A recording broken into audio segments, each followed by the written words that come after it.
Pues es un gusto en nuestro segundo día de conferencias estar con nuestro gran amigo Jesús Gerardo Herrera Pérez, nuestro el secretario general de nuestra organización, que pues en este sentido, siendo Oaxaca un estado de 570 municipios, si no me equivoco,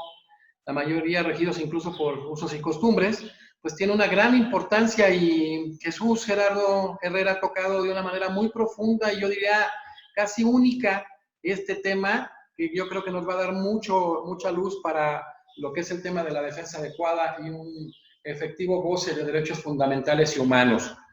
Mi querido maestro Jesús Gerardo Herrera, ¿cómo está? Gusto saludarlo, qué bueno que en su carácter de secretario general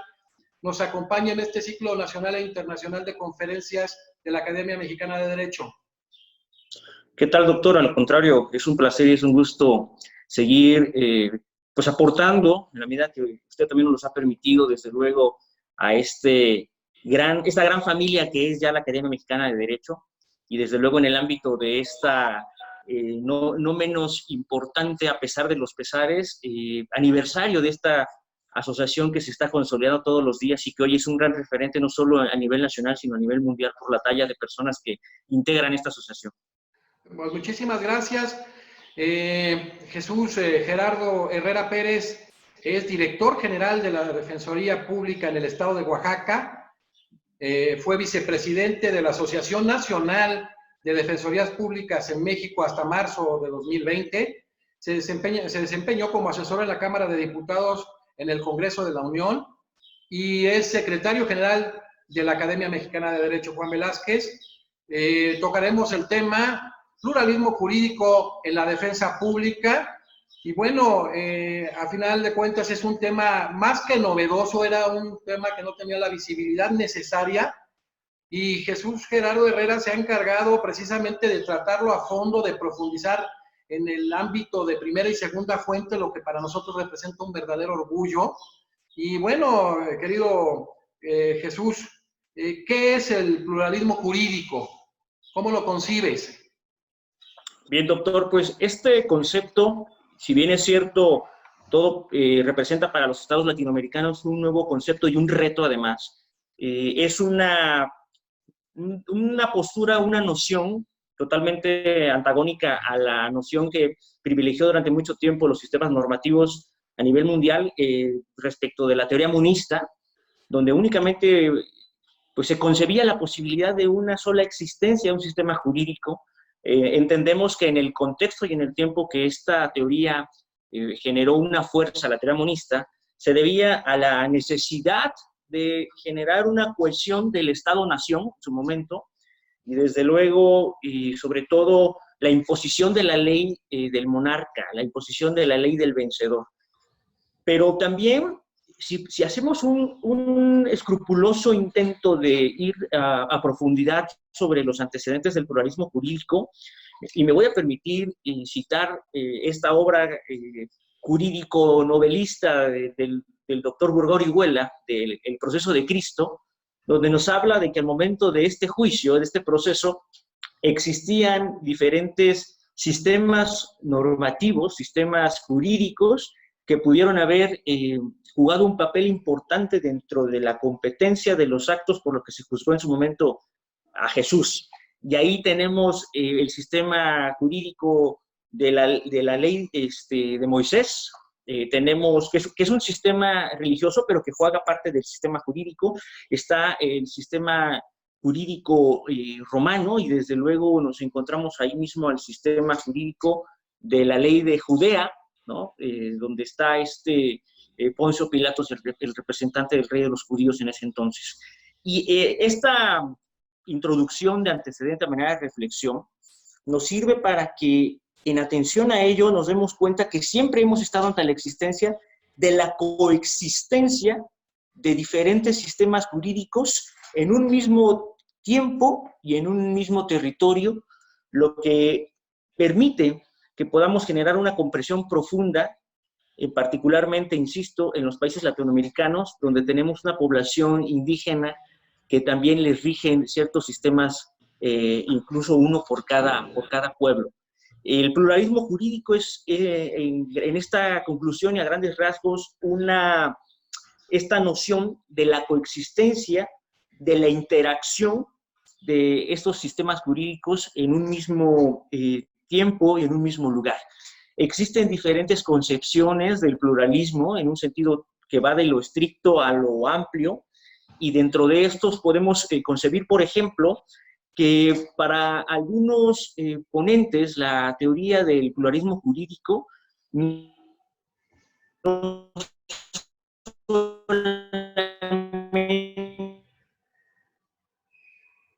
tiene que ver con la, por ejemplo, tenemos un sistema federado que tiene un sistema jurídico federal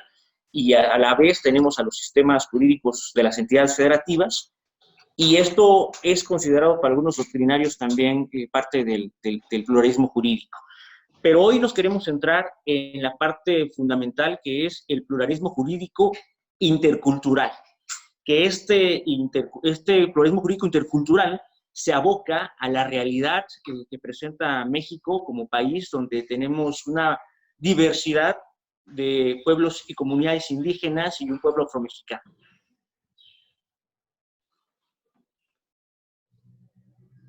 Y en este sentido, por ejemplo, para empezar a trastocar la profundidad de la importancia de la visibilización de estos sistemas normativos, es importante también definir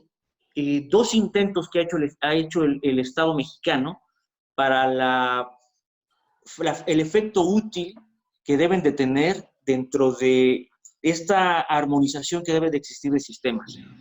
Existe, de acuerdo al postulado de María Sierra, una antropóloga jurídica mexicana que ha abordado mucho el tema de los sistemas y el pluralismo jurídico, donde hay estados, llamándose por países latinoamericanos, que abordan al pluralismo jurídico de manera formal, pero con la característica de ser unitarios. ¿Y en qué consiste este pluralismo formal unitario? En que únicamente reconoce la existencia de un sistema, como el caso del derecho indígena, pero que está únicamente complementando a un sistema jurídico de orden mayor, y así se le concibe al sistema estatal. Es decir, hay un monopolio en el sistema normativo por parte del Estado, y únicamente le dan un reconocimiento de existencia al sistema indígena. Y por otro lado tenemos al pluralismo formal igualitario, que es el mundo ideal donde queremos aspirar a aquellos estados que tenemos y contamos con diferentes sistemas normativos indígenas, donde se busca que exista un equilibrio entre la concepción y la obligatoriedad y el respeto a los derechos de los sistemas estatales, llamados así anteriormente de orden mayor, y el sistema indígena, donde la autoridad indígena tiene el mismo valor que la autoridad de justicia ordinaria. Y esto nos permite concluir que el pluralismo jurídico nos conlleva a la necesidad de crear un esquema de interculturalidad a través de esta riqueza cultural que tiene México, pero que también ha significado un reto importante en nuestro sistema nacional, donde recientemente pues apenas hubo primeros esfuerzos por reformar el artículo 2º constitucional, y que desgraciadamente la historia de las conquistas de los pueblos indígenas han estado un poco relegadas, porque la lucha por los derechos humanos siempre han tenido un corte de carácter occidental individual. Y se nos ha olvidado esta parte de la universalidad de los derechos humanos, que también implica la lucha y la conquista de los derechos colectivos, y particularmente en este caso de los pueblos indígenas. Perfecto. En este tenor, ¿qué es para ti, Jesús Herrera? ¿Qué son los aspectos multiculturales, interculturales y de integridad dentro de ese pluralismo jurídico que ya mencionaste? Bien, es importante, doctor, y amigos, amigas, poder hacer la definición lo más parecido posible de tres conceptos que juegan un papel importante en este tema genérico que es el pluralismo jurídico. Uno de ellos es la multiculturalidad, ¿no? La multiculturalidad se refiere a esta diversidad que tenemos en México y en muchos países latinoamericanos respecto de la existencia de culturas distintas, que conllevan consigo también la existencia de diferentes lenguas, diferentes códices para poder generar un esquema de comunicación. La multiculturalidad es un stock, es algo que no necesita afirmación, es algo que ya existe y está. Pero tenemos a la interculturalidad, que precisamente es una herramienta que busca la armonización de estas interacciones con estas diversidades de culturas. Esta interculturalidad tiene como precisamente el objetivo generar esta armonía. Pero ojo, también es importante que no solo aboquemos el concepto y la concepción de la interculturalidad únicamente con la multiculturalidad. Puede existir interculturalidad entre diversas formas de pensamiento, puede existir interculturalidad entre diferentes segmentos poblacionales, sus formas de concebir la realidad, la cosmovisión es distinta. No solamente se acuña a los pueblos y a las comunidades indígenas, este concepto va mucho más allá. Y en el caso particular del pluralismo jurídico, sí nos implica esta armonización de interacción entre estas culturas. Y por otro lado, nace un nuevo concepto que se construye en Latinoamérica, que es el concepto de la interlegalidad. Al reconocer la diversidad de culturas, estamos reconociendo que hay N cantidades de formas de agrupación, de organización administrativa, de lengua, de religiosidad y desde luego de legalidad. Y esta diversidad de culturas, con sistemas, cada uno con sus sistemas normativos, nos genera la existencia de múltiples sistemas legales. Y a esta conceptualización es a lo que se le llama la interlegalidad. Y esta interlegalidad, desde luego, tiene ya sus clasificaciones, que valdría la pena abundar en otro momento, sobre la interlegalidad de carácter simétrica y positiva, que es lo que estamos buscando en México, con el reconocimiento de los derechos de los pueblos indígenas. Este fenómeno de interlegalidad es un fenómeno que se ha dado con el tiempo, es un proceso histórico que implica, si lo podemos llamar de esta manera, un mestizaje de los sistemas normativos y los sistemas jurídicos distintos. En México no podemos dejar de lado que el sistema jurídico indígena, el sistema normativo indígena también se ha visto pues influenciado por parte del sistema occidental, y desde luego el sistema occidental jurídico se ha visto también influenciado por el sistema jurídico indígena. Para verbigracia, en el estado de Oaxaca hay comunidades donde incluso el Código Civil lo establecía, que para el momento de formalizar la compraventa de un bien inmueble, un terreno, tenías que cumplir con ciertas solemnidades, por ejemplo, ¿no? Y que estaban normadas en el Código Civil y que tienen una procedencia de un uso y costumbre que ya es milenario y es propio de las culturas indígenas. En pocas palabras, la interlegalidad es una herramienta también que nos permite medir, pero no solo medir, sino visualizar y analizar los diferentes códigos normativos, las diferentes combinaciones que pueden existir entre estos sistemas normativos. Y es que es una realidad que no podemos descartar. No es lo mismo una persona indígena que comete una serie de acciones que tienen consecuencias jurídicas dentro de la comunalidad o dentro de su comuna,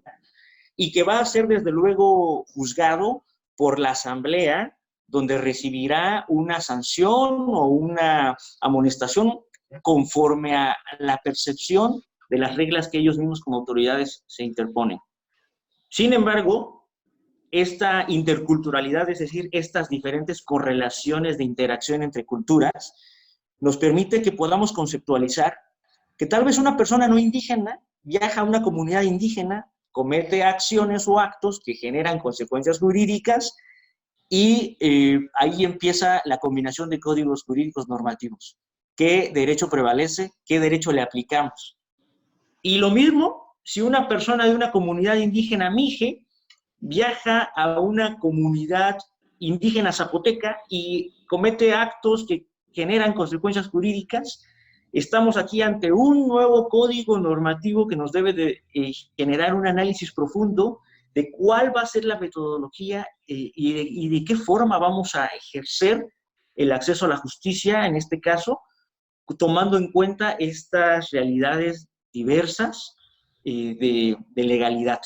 Y es ahí donde se surge esta necesidad de ir construyendo este sistema de interlegalidad a través de esas interacciones de interculturalidad, reconociendo esa multiculturalidad. Excelente. Bueno, en México, ¿cómo se materializa precisamente la noción de ese pluralismo jurídico en relación con los sistemas jurídicos indígenas? ¿Cómo se hace esa materialización? Pues un papel importante en ese sentido para que en México podamos empezar a hablar de este tipo de conceptos que eran impensables. Todavía en los años 80 eran siquiera innombrables, por decirlo así. En razón de que en el artículo 2 de la Constitución, que sabemos que regula el tema de los pueblos indígenas, recientemente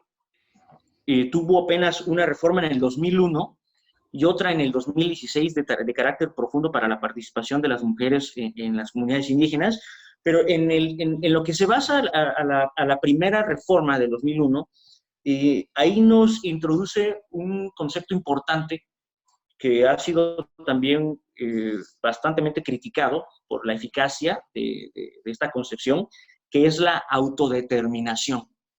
Que esa autodeterminación tiene una correlación con el concepto de autonomía, y a preciso de este término, María Sierra nos habla también de que la autonomía puede ser pública. Esta autonomía se le llama etnopluralista, donde es un tipo de pluralismo jurídico de carácter formal unitario. ¿A qué me refiero con esto? Con el tema que ya hemos agotado. El hecho de mencionar la existencia de los pueblos indígenas y reconocerles no representa que tú les estés dando el lugar que les corresponde dentro de esta interlegalidad. Y a partir de la reforma del 2001, el esfuerzo del Estado mexicano fue basado en un objetivo: que los derechos de los pueblos indígenas dejaran de ser objeto de estudio de interés público y a partir de ese momento se convirtieran en sujetos de derecho. Si bien es cierto, los esfuerzos han sido todavía parciales, pero la posibilidad de que se nombre dentro del texto constitucional la autonomía étnica o autonomía pluricultural nos permite dar un paso gigante para el reconocimiento de los derechos de los pueblos y las comunidades indígenas. Este reconocimiento de autodeterminación genera a la vez el reconocimiento de la jurisdicción indígena. Y esta jurisdicción indígena tenemos bastantes ejemplos ya en otros países que nos han dado a México la lección de cómo ir incorporando a la jurisdicción indígena dentro de las diferentes materias del derecho de la justicia ordinaria. Y tenemos de ejemplo el caso de la Corte Constitucional de Colombia, quien en reiteradas ocasiones, a través de las resoluciones que han emitido, y le van dando forma y un reconocimiento profundo, incluso ya a partir de estas resoluciones de la Corte Constitucional de Colombia, incide de manera directa ya en el texto constitucional. Y tenemos para verbigracia el artículo 246 de la Constitución colombiana, que establece el reconocimiento de la jurisdicción indígena. Este paso gigante y esta lección que nos da Colombia se suma también al artículo 171, donde permite que exista no solamente en la parte de la jurisdicción judicial, sino también en la parte de la representación, y permite la participación del Senado, de que haya integrantes del Senado provenientes de una comunidad indígena. Tenemos también el caso de Bolivia, que también ha sido bastante ejemplar en este sentido, y ejemplar en un tema que me gustaría más adelante abordar, porque falsamente se ha conceptualizado a los pueblos indígenas como minorías. Y el caso de Colombia, donde más del 70% de las personas habitantes son indígenas, no podemos hablar de minorías. Y eso nos invita a hacer una reflexión. Y bueno, algo que vale mucho la pena también hablar al respecto de la materialización del pluralismo jurídico y su relación con los pueblos indígenas en México. México también ha sido pionero en este sentido. En México, en 1940 se llevó a cabo el primer Congreso Indígena Interamericano, fue precisamente en la ciudad de Pátzcuaro, Michoacán, donde hubo bastantes pronunciamientos importantes acerca de todos los países participantes, y uno de ellos fue que exigían precisamente que en estos postulados se solicite a los estados el reconocimiento de los pueblos no como objetos de estudio, sino como un sentido más profundo. Y a partir de ahí, los pueblos indígenas fueron considerados de interés público. Pero obviamente entramos al dilema de que se requería ir un poco más allá, como sujetos de derecho, que es lo que trata de hacer la Constitución en este 2001. Y otra parte importante, en el año 95 se llevó a cabo un simposio del indo-latinoamericano,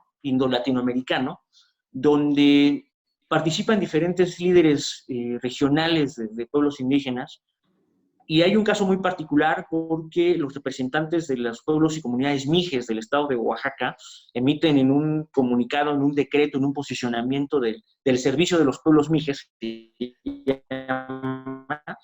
hablan de la necesidad que ellos ven de que exista una coordinación y armonización entre el sistema de justicia ordinaria con el sistema normativo indígena. Ellos son los primeros que ponen en la lengua y en la voz el deseo de buscar una armonización adecuada.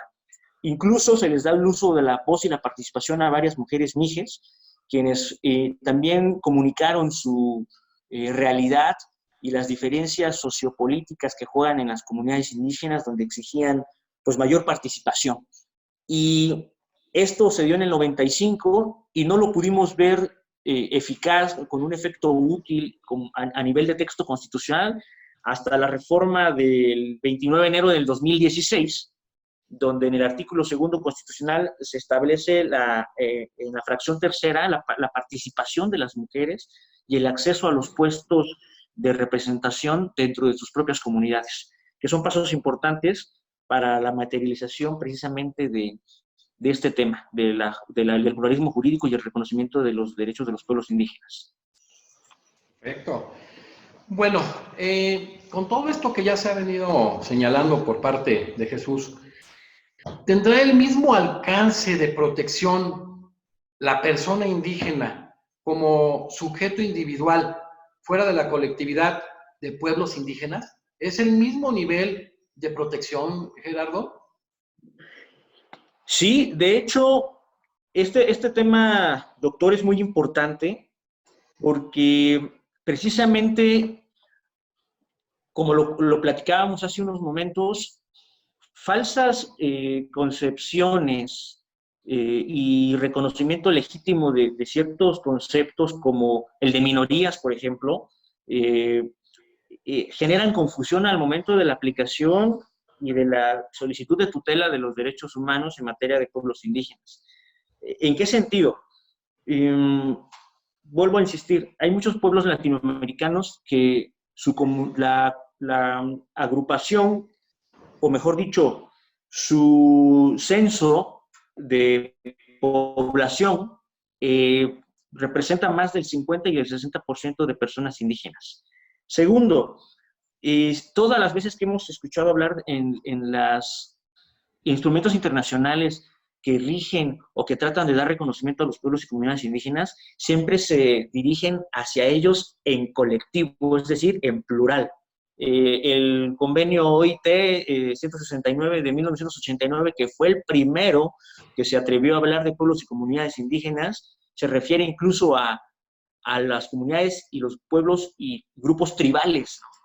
siempre en colectivo. El antecedente del 169 fue el convenio 107 de la OIT, precisamente también, de 1957, donde también habla del reconocimiento de los derechos laborales de los pueblos y las comunidades y los grupos tribales, siempre en plural. Y vuelvo a insistir, estos forma parte de la cultura de derechos humanos, que nació en Occidente, que fue firmado en París, y que desde luego siempre se ha buscado y se ha hablado en manera individual. Y que ha sido una lucha histórica propia de la colectividad, de los grupos colectivos para los derechos sociales. Incluso no vayamos tan lejos. Primero se hace una declaración del Pacto Internacional de los Derechos Civiles Políticos, y posteriormente se hace el Pacto de los Derechos Económicos, Sociales y Culturales. Pareciera que hubiera en el orden mundial un privilegio o un lugar preponderante a los derechos individuales, pero esta forma de concebir a los grupos y colectivos, a los pueblos indígenas, desde luego, pues nos lleva a esta reflexión. El artículo 27 del Pacto Internacional de Derechos Civiles y Políticos habla que las personas que pertenezcan a las minorías, volvemos al concepto, podrán gozar de estos derechos de ejercer su libertad, de poder ejercer su religiosidad, de no ser excluidos. Este artículo 27 del Pacto Internacional tiene una muy buena intención de querer también darle esos alcances de protección a las personas en lo individual, pero queda nada más en la intención porque no genera esta literalidad. Sin embargo,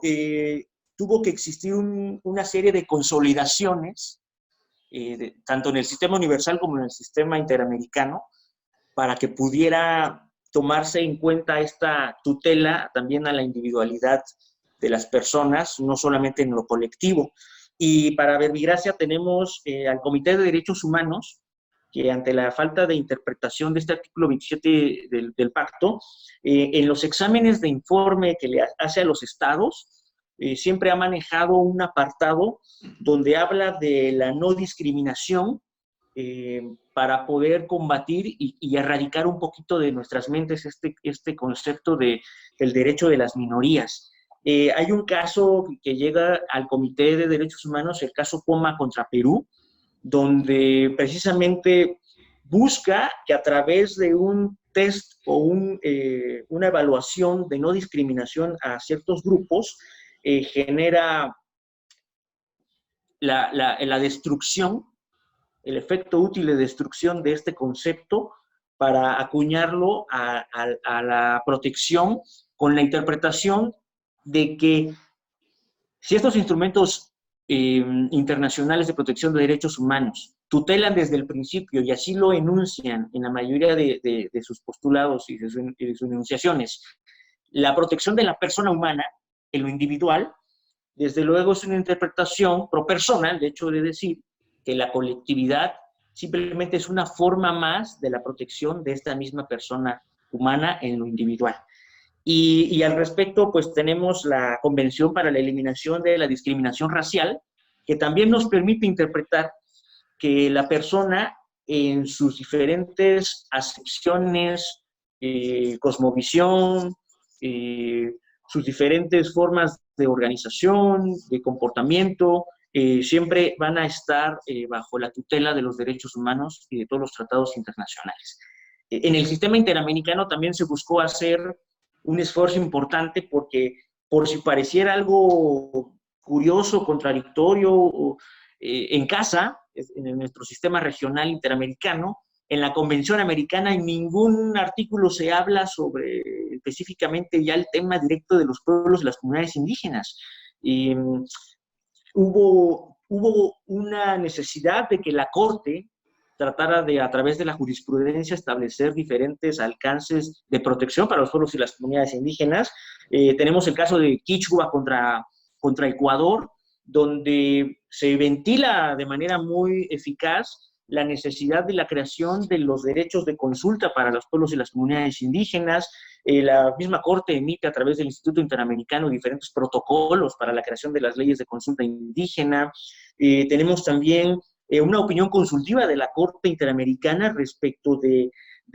la 2216, que habla precisamente de la necesidad de acercar y eliminar los obstáculos que no permitan a las comunidades indígenas el acceso a la justicia, el acceso al desarrollo y desde luego garantizar la debida consulta,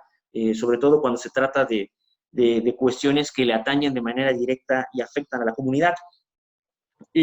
Esta parte es importante, doctor, amigos y amigas, porque nos genera una reflexión. Los mecanismos de protección de derechos humanos, tanto en el sistema interamericano y en el sistema universal, y nosotros también, desde el ámbito de litigio, hemos llegado un poco tarde a esta reflexión.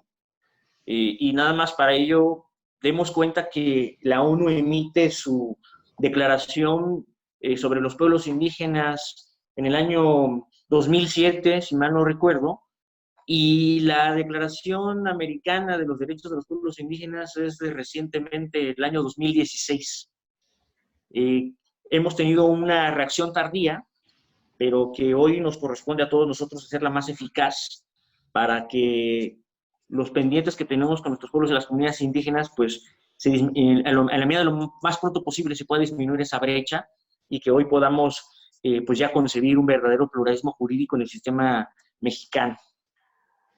Correcto, muy bien, muy interesante. Con todo esto que ya has venido desarrollando en tu tema, ¿qué representa para la defensa pública el poder garantizar ese derecho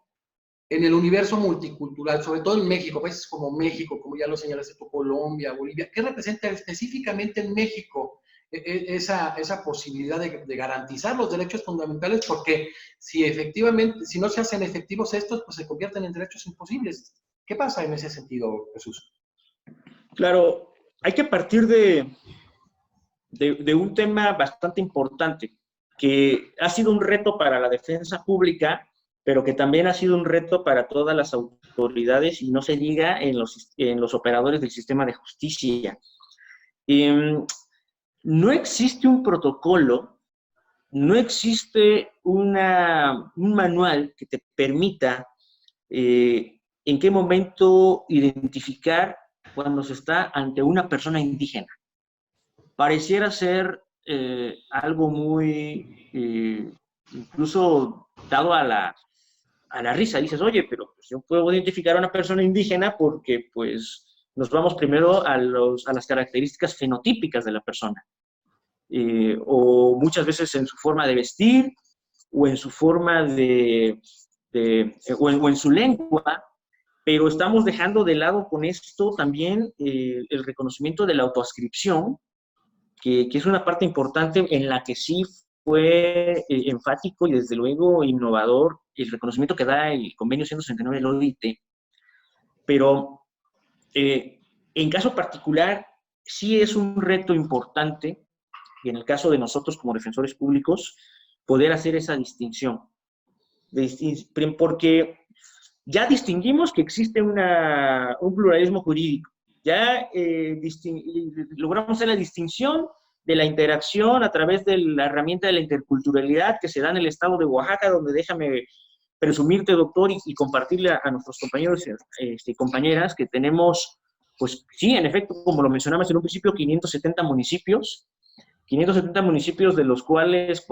más de 400 se rigen a través de los sistemas de usos y costumbres o sistemas normativos indígenas. 158 son los únicos que se eligen a sus autoridades a través de la representación popular, a través del voto y el sistema de partidos políticos. Un estado que tiene 177 variantes de lenguas indígenas, con 16 pueblos indígenas y un afromexicano. Entonces, si podemos hablar de interculturalidad en Oaxaca, mira que la hablamos diario. Y comemos y respiramos interculturalidad en el estado de Oaxaca. Y precisamente por eso ha sido un reto en la defensa, porque comúnmente cuando una persona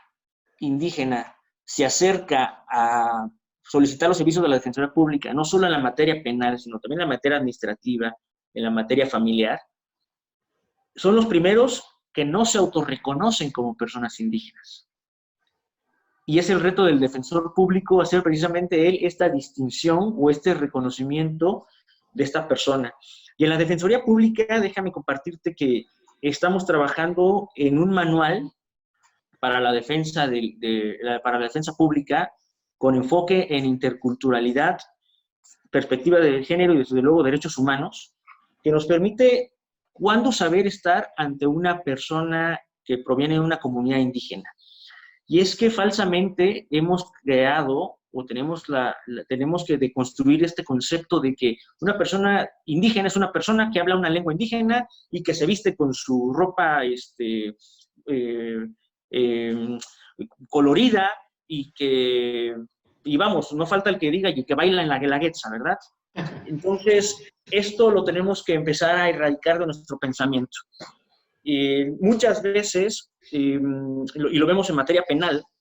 cuando revisamos las sábanas de las personas privadas de libertad,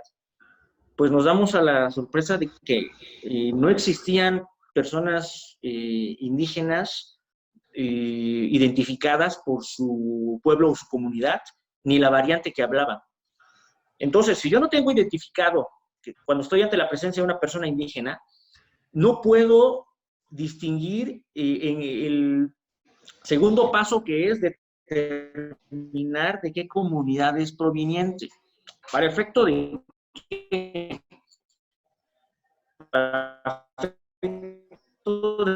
reconocer, para poderle hacer llegar de manera más asequible los conceptos jurídicos ante los cuales le tengo que explicar. Y acá viene el resurgimiento de otra necesidad, de otro actor importante en la defensa con perspectiva de interculturalidad, que es la del traductor-intérprete. No es lo mismo tener a un traductor de una lengua, porque nos ha pasado y nos ocurría muy a menudo, que en las propias cárceles, en los centros de reinserción social, el traductor de la persona privada de libertad era otra persona privada de libertad, que hacía el esfuerzo de traducir los conceptos que como defensor le llevabas, pero que no eran vastos, porque entendimos que se requiere de un traductor-intérprete.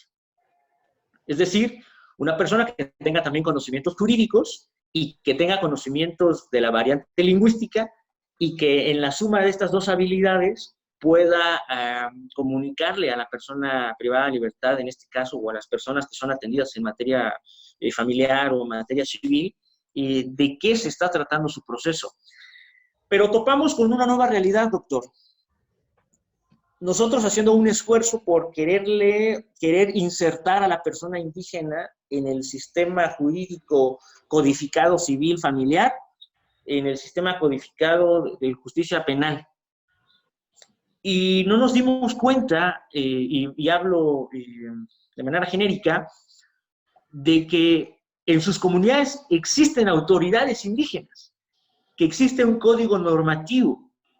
y que muchas veces es más eficaz que el de la justicia ordinaria, que el de la justicia occidental.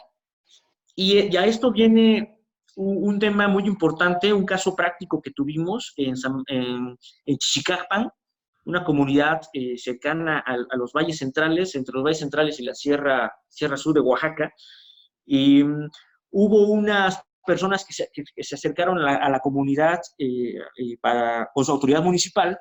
para llevar un tema de una pensión alimenticia, donde llegaron a un acuerdo y quedó juzgado. Y se levantó un acuerdo de carácter verbal. Ojo, esto es importante porque el derecho indígena no es gráfico, muchas veces es codificado y en el mejor de los casos es oral. Por ser una naturaleza de un derecho consuetudinario. Y resulta que una de las partes se inconforma y recurre al juzgado civil de lo familiar, perdón, donde se manifiesta en contra de la determinación indígena y solicita que se lleve a cabo un nuevo proceso a través del Código Civil y el Código Procesal. Y entonces, cuando la persona, en este caso interesada, menciona ante el juez que este asunto ya fue visto y saldado ante la autoridad indígena, nos metemos en un conflicto terrible y se tuvo que llevar a cabo en la apelación este proceso, donde la autoridad confirma que en la sala indígena que ya tenemos en Oaxaca, ahorita vamos a platicar un poquito acerca de ello, donde nos permite darle reconocimiento y su lugar a la primera resolución que fue hecha por la autoridad indígena y prevalece. Y eso nos ha generado en la práctica un tema bastante interesante. Quiero compartirte, doctor, que recientemente esta sala indígena y que todo mi reconocimiento al Tribunal Superior de Justicia del Estado y al presidente Luis Enrique Cordero de esta sala indígena han hecho un trabajo incesante para promover precisamente que los litigantes, y hablando de defensa, no nos queremos referir únicamente a la defensa pública como institución, sino a la institución jurídica de la defensa como una parte del acceso a la justicia, que tenemos que empezar con esta nueva cultura de empezar a hacer prevalecer este sistema normativo. Y hay algo muy importante que quiero rescatar de este simposio indoamericano que se llevó a cabo en 1995. Ellos decían que tenían la necesidad de que existiera una ya importante armonización entre el sistema indígena y el sistema de justicia ordinaria, y que ellos generaban esta reflexión porque se daban cuenta que se tiene que atender y respetar los derechos inherentes a la persona humana. En pocas palabras, en los derechos humanos. Y yo creo que los derechos humanos son el punto de interseccionalidad perfecto, de armonización, que nos va a permitir en determinado momento generar este ambiente de interlegalidad que se requiere entre el sistema mexicano ordinario y el sistema indígena. Ya lo hizo el texto constitucional sin abundar más allá, pero no como un sistema propositivo, sino como una limitante a los derechos de los pueblos y las comunidades indígenas, donde podrán hacer ejercicios de autodeterminación siempre y cuando no contravengan los derechos humanos. No es por ahí, es al contrario, es en propositivo. Se generará la interlocución, armonización de los sistemas indígenas y el sistema ordinario de justicia mexicana para hacer prevalecer el respeto a los derechos humanos. Creo que por ahí debió haberse ido este texto, y basándonos, y para aterrizar ya en el tema de la defensa intercultural, quiero platicarle, doctor, y compartirle a todos nuestros compañeros que en Oaxaca tenemos un programa de liberación de personas indígenas y personas de escasos recursos, donde hemos generado una política pública de defensa a los derechos de las personas indígenas privadas de libertad, donde buscamos la posibilidad de que la parte de la reparación del daño, que es una cuestión pecuniaria que a veces es muy exorbitante, no sea el obstáculo para que las personas no puedan alcanzar los beneficios de libertad que ya establece la ley de ejecución, a efecto de que muchas veces una persona, y hablando de pluralismos jurídicos, una persona no indígena, urbana, de la capital del estado, que es sentenciada por el mismo delito que una persona indígena de la comunidad que usted guste, a la misma penalidad de prisión y desde luego pecuniaria, no van a alcanzar el mismo beneficio en el mismo tiempo. A pesar de que la ley respalda a ambos, es más fácil que la persona urbana, al momento de garantizar o pagar la reparación del daño, pues alcance su libertad. Y la persona indígena, por no tener acceso económico, porque no hubo un protocolo para que al momento de emitirle una sentencia se pudiera revisar su situación social, su situación como persona indígena, pues tiene que pagar esta cantidad, y son cantidades que en la vida la han visto juntos, y por lo tanto eso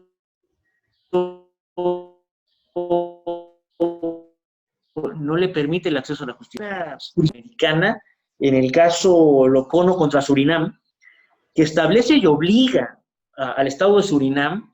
para que dentro de lo posible elimine los obstáculos, y al momento de referirse a obstáculos, no solo los obstáculos normativos, sino hasta incluso los obstáculos físicos. ¿En razón de qué? En razón de que nuestras comunidades indígenas, y esto tiene una implicación de política pública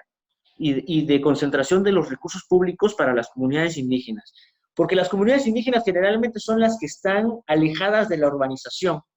y al estar alejadas de la urbanización están lejos de los servicios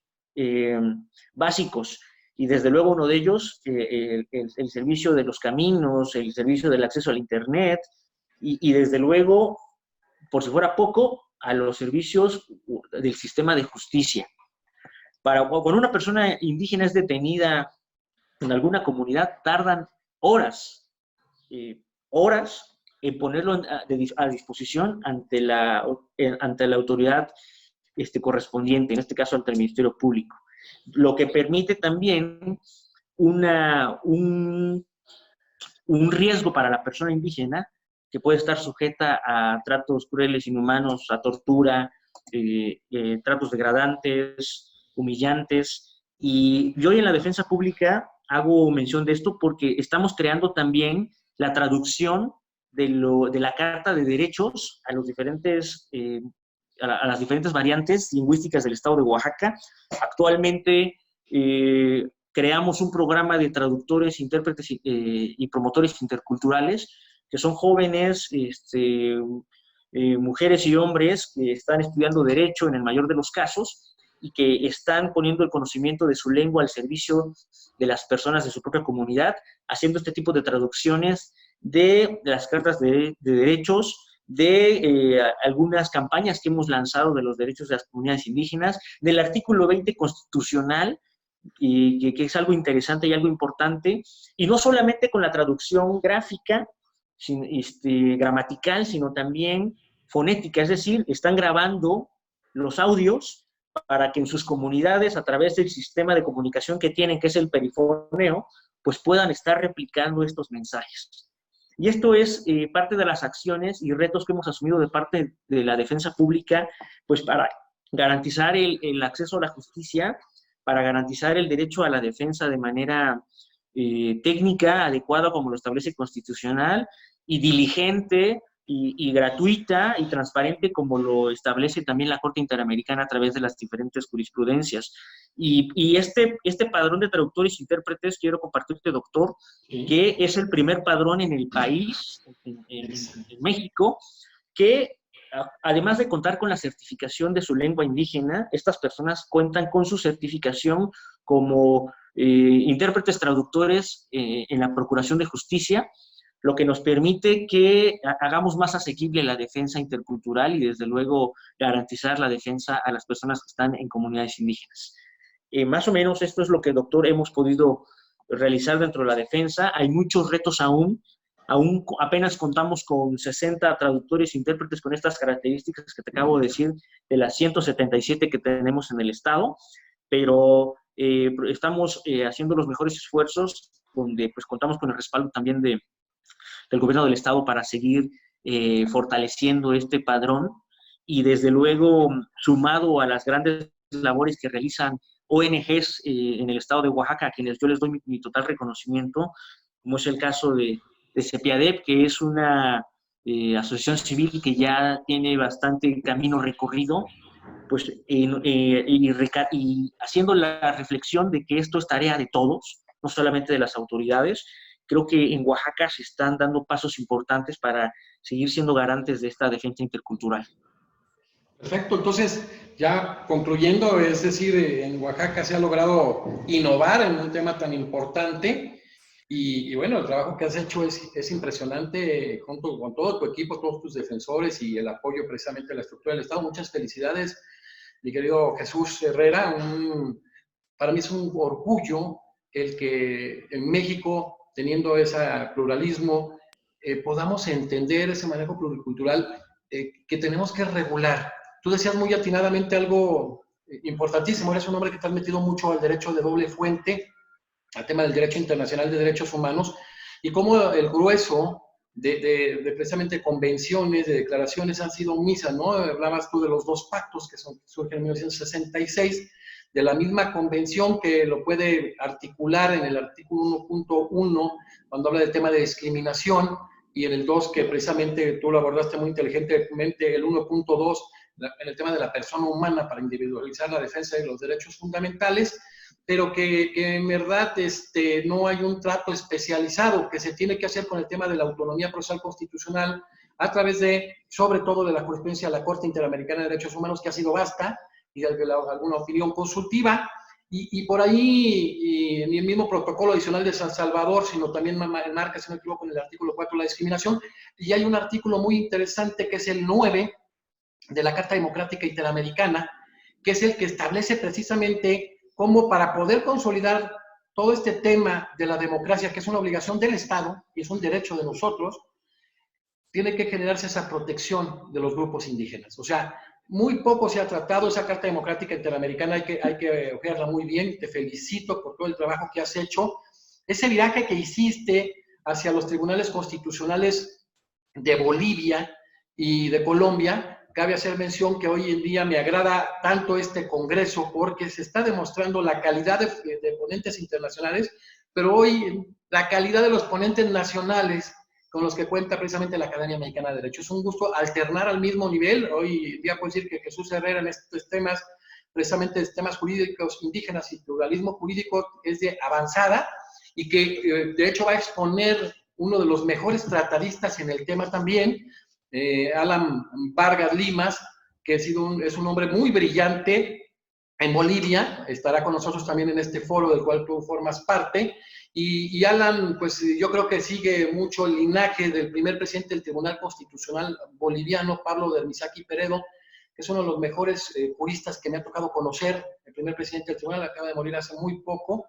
un hombre extraordinario, y que también va a estar Hernán Olano de Colombia, que fue fue el secretario de la Corte Constitucional, y que estas dos cortes, por ejemplo, podemos hablar de un hombre de altísima talla con una superproducción que fue don Carlos Gaviria Díaz, también tuve el gusto de conocer, pues han generado este tipo de jurisprudencia, ¿no? Es decir, generan lo que es la autonomía procesal constitucional,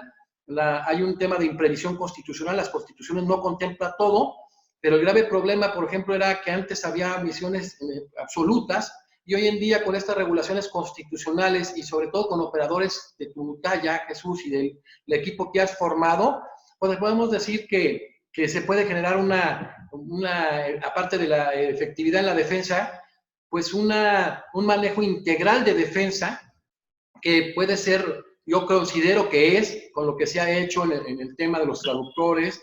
en el tema de los intérpretes, que es también una garantía mínima conforme al artículo 8.2 de la Convención Americana de Derechos Humanos, ese padrón debe de permear a nivel nacional. Es decir, hoy Oaxaca, independientemente de esta pluralidad multicultural, pues es un ejemplo para México y para América Latina, y que yo creo que va a ser muy interesante más adelante generar un muy buen foro donde esté mi buen amigo Jesús Herrera, con Alan Vargas de Bolivia, con Hernán Olano de Colombia, generando un muy buen análisis de todos estos temas en relación precisamente a este pluralismo jurídico y al sistema jurídico indígena. Jesús, ese precedente que se tiene, ese trabajo tan importante, qué bueno que lo estás permeando a nivel nacional, qué bueno que te has enseñado a internacionalizarte y generar esa defensa integral de derechos fundamentales y derechos humanos. Y quiero felicitarte y quiero comentarte también que como cada uno de los integrantes del Consejo Directivo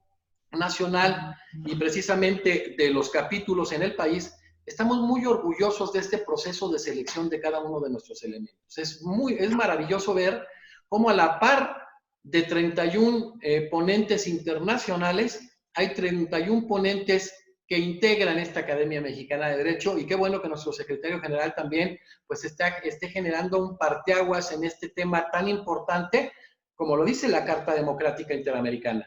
para poder consolidar una democracia. Si no hay la protección de estos grupos indígenas, no se puede hablar de un verdadero Estado de Derecho ni una democracia en un país. Entonces, muchísimas gracias, Jesús Gerardo Herrera Pérez. Un gusto estar en este ciclo de conferencias del 1 al 31 de mayo del 2020 y pues es un gusto tener integrantes de tu talla. Al contrario, doctor, muchas gracias y desde luego creo que parte de la esencia de formar esta familia que es la Academia Mexicana es precisamente cambiar la realidad a través de acciones propositivas como la que tú realizas, doctor, que en su momento también nos acompañó el doctor Juan Velázquez, y que nos siguen acompañando muchos juristas que hoy desde sus trincheras nos permiten ir generando un cambio en la forma de concebir estas realidades para mejorarlas. Creo que es el reto. Atinadamente lo mencionas, doctor, próximamente estaremos replicando este esquema de defensa e interculturalidad, garantizando los traductores e intérpretes en estados hermanos de defensa pública, como lo es el estado de Puebla, con el amigo Marco Aurelio de Michoacán, con el amigo director de defensa pública de Veracruz, en Campeche, en Quintana Roo, y desde luego estaremos pendientes ya los trabajos con el director de Defensa Pública de Chiapas, quienes también son muy amigos tuyos, y que desde luego tenemos que generar un bloque y una sinergia adecuada para poder garantizar los derechos de los pueblos y las comunidades indígenas. Gracias, felicidades. Gracias a todos.